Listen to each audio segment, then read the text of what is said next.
asalaamaaleykum waa HLM maa ngi leen di nuyu ñu leen jox seen yéeguwaay Lalla Aïcha vraiment doomu HLM la màggee fi yaroo fi xàmmee fi jàngee fi tamit tekkee fi ndax olof ne dafay wax tukki tekki am na waaye toog tekki am na nag sama gox laa gëm sama réew laa gëm donc ma nekk jàngalekat jàngale CM Samba Gueye de 2002 à 2004 après ma dem lycée Kennedy jàngale fa de 2005 à 2015 comme professeur de français génne nag université Gaston Berger ci foofu laa génne wala may def sama formation à la FASTEF. Alors actuellement nag nekkatuma enseignante craie à main ndax depuis 2015 j'ai été détachée au niveau de l'administration centrale ma nekk ministère des collectivités territoriales nekk le point focal de tous les élus locaux vraiment du territoire ma nekk nag candidate à la mairie pour la 3e fois. J'ai été candidate effectivement en 2009, j'ai été aussi candidate en 2014 et cette fois-ci j'espère que ce sera la bonne. may ànd ak nag benn équipe bu dynamique boo xam ni ñoo gëm benn objectif bi parce que dama naan tey jii boo gisee ñu jóg dafa nekk à la fois une prise de conscience ak benn genre révolte au sens positif du terme parce que ba ñu nekkee xale ba léegi HLM ni ñu ko gisee mu ñu ko gisee dara changé wu fi te li fi am as néew ci lu baax boo waxee ñu ne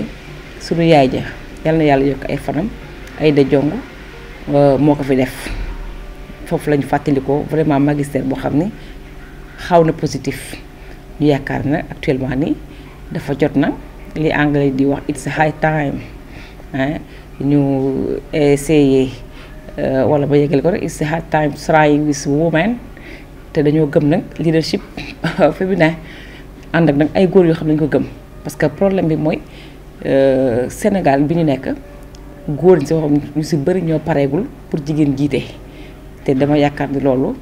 vraiment retard mental la ndax jigéen moom ku ne xam na ni lu mu bokkul du dem ndax yàlla moo ñu njëkk teral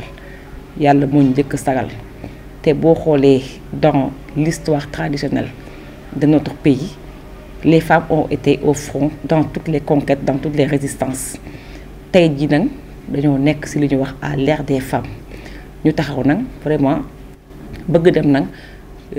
conquérir la commune ànd seeg nag ay góor parce que nag boo gisee dafa je crois que on a 12 candidats en lice et je crois que ni jigéen ñi dañ leen ciy compter ma leen doon toujours leen takk naan leen ba àddinay baax wax dëgg yàlla góor sax du ko jóg jigéen waaye dama yaakaar rek seen yéene moo toll foofu te lépp ci HLM lay dellu li may wax rek dëgg a neex yàlla ñun dañuy sabab def li ñu war mais dama jàpp ni ka war a toog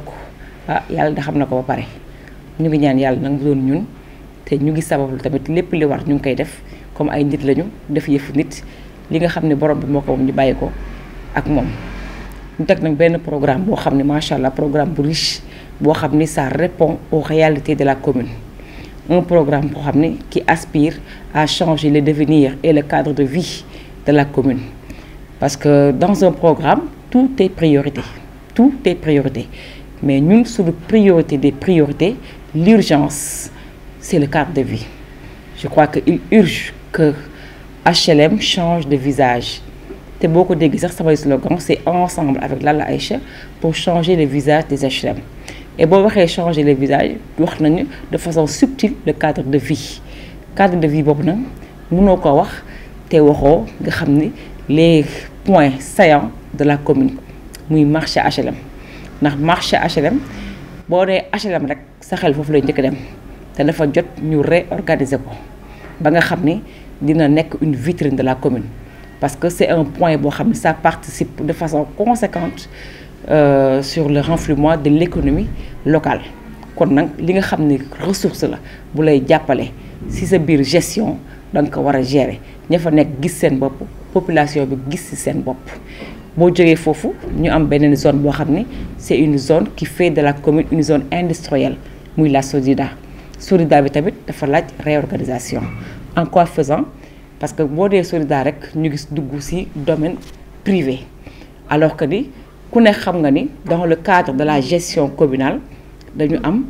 des fonds yoo xam ni ça émane de l'État muy les fonds les financements classiques muy fonds de dotation fonds de concours mais loolu doyul parce que même en marge de ces fonds là nous avons ce qu'on appelle le PACASEN loo xam ni bees la fi programme boo xam ne daf fi bees nous avons la CEL bi nga xam ne moo remplacé les patentes CEL la contribution économique locale qui est là non seulement pour renflouer les caisses les fonds mais aussi pour apporter ce qu'on appelle la solidarité entre communes mais ba léegi loolu doyul yow li nga am en tant que budget yow maire da nga war a am capacité wu dem au-delà dem uti ay partenaires dem seeti yeneen financement yi ñuy wax les financements innovants et dans ces financements innovants là maa ngi xool lu ñuy wax la coopération décentralisée. Alors boo nee coopération décentralisée il faudra mettre sur la table ce qu'on appelle un plan de développement local qui répond aux réalités de la localité mais aussi qui aspire à un meilleur devenir de la population. Et pour cela nga xool fu nekk fii mais def la segmentation sociale. Quand je parle de segmentation sociale ñu xool catégorie bu nekk lan moo fa am lan la laaj ak lan lañ fa war a indi comme élément de réponse ñu jël ko dem proposer ko à l'extérieur vraiment ñu gis ko nag xool ko nag parce que boo nee extérieur rek ni coopération rek il faut aspirer à ce qu'on appelle un partenariat gagnant-gagnant ki nga koy jox daf si gis boppam ñu dem ñu gis suñu bopp. Au-delà de cela il y a aussi ce qu'on appelle le financement islamique ah loolu mi ngi fi teg c'est au profit des communes. Au-delà aussi on a ce qu'on appelle le financement vert yooyu yëpp dafay nekk loo xam ne non seulement mën nañu jàppale defal ñu loo xam ne li ñuy wax ressource additionnelle la mais aussi ça peut apporter des solutions au chômage des jeunes mais nag dafa nekk ay modes de financement yoo xam ni c'est nouveau c'est innovant malheureusement beaucoup de maires xamuñ sax am na te même boo xamee ne am na il faut avoir les astuces qu'il faut pour pouvoir les exploiter et les mettre au profit de la population bu loolu weesoo aussi ñu def loo xam ne tamit c'est une gestion participative parce que boo nee gestion participative et inclusive non seulement dugal nga ci waa HLM mais yow doo xaar sa budget parce que sa budget mën naa teel a ñëw comme mën naa yéex a ñëw yow nag bu fekkee da nga nar a taxaw di xaar rek li état bi ñëw rek mën ngaa yéexal sa programme te xiif kaay lekk la xam tey jii bu ñu fi toogoon tey jii bëgg nañu dans les 100 jours que effectivement ñu xam ne que HLM mi ngi changé te pour cela am na ay programmes yoo xam ne dañ ciy woo population bi dugal seen loxo li ñu ciy dugalee seen loxo mooy ñu ne leen par exemple école bi kat war nañ cee taxaw te école boobu li ñu ciy taxawee la mooy lan ñu woo parents d'élèves kenn ku ci nekk indi sa participation même bu dee 1000 francs même bu dee 500 xeebuñu ko dans tous les établissements si chaque parent d'élève donne 500 francs lépp lu fi mën a comme programme mën nañ koo def bu état bi ñëwee mu nekk luñ dolli bu loolu weesu tamit ñu am yi mesures yoo xam ne dañ ko teg muy loo xam ne ay mesures la qui apportent la transparence parce que dañuy wax budget programme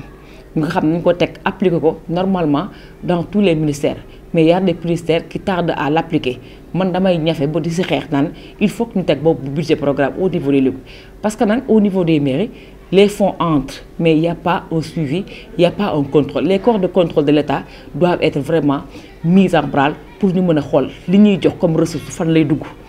et pour cela dama ni il faut que ñu faciliter ñu encourager ñu promouvoir vraiment li ñuy wax les gestions c'est-à-dire la gestion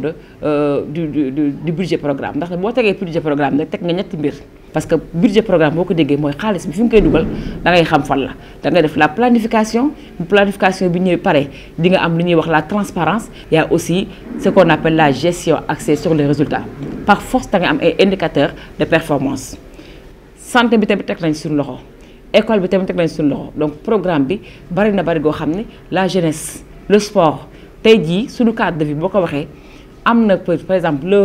le parcours boobu bu ñu ko defaree ba mu baax non seulement ñi war a football dinañu am seen terrain fu ñu war a footballer mais aussi dañ ko defar ba nga xam ni dina nekk benn cadre de vie boo xam bu rafet boo xam ni ku génn sa kër gis sa parcours bi ni mel di nga kontaan ba HLM vraiment nekkaat na meloon alors suñu ambition nag mooy faire des HLM une commune riche solidaire et bien gérée li ñuy ñaan mooy comme ça ñoo fa doon teg góor ñi ñun jigéen ñi ñoo soxla dama bëgg nag ñu voter Lalla Aïcha Fall bu ko defee nag ñu jël ci parmi les 19 communes jël HLM def ko la commune la mieux gérée et la plus riche jërëjëf.